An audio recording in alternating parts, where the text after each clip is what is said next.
बुझले सबतिया होली में सब हकर मराइल बिया मतिया।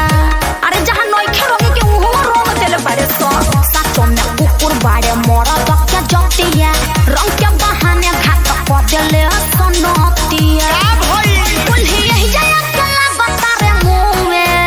अरे मैटर बताओ हमारा भौजी के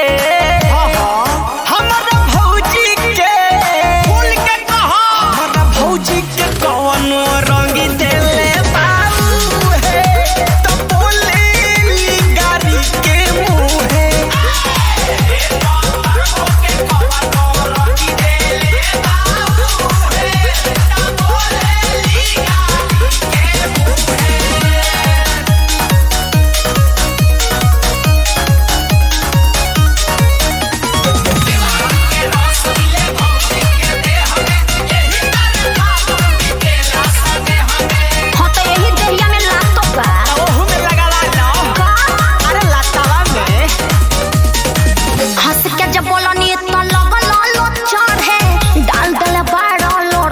भितरी गढ़ है अरे तनिको लाश शरम नइखे।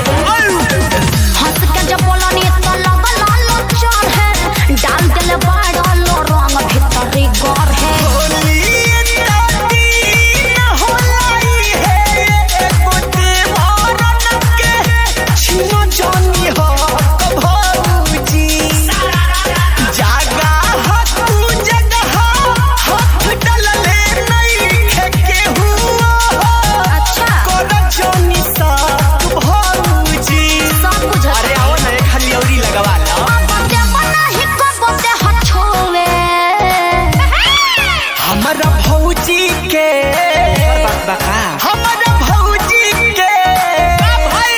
हमारा भौजी के कौनो रंग देले बाबू है तो बोले गाड़ी के मुँहे।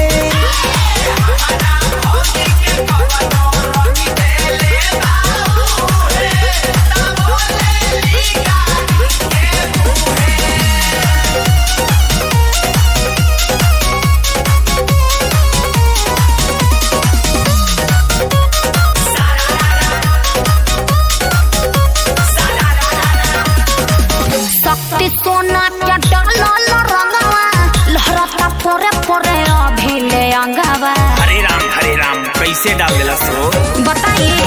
शक्ति सोना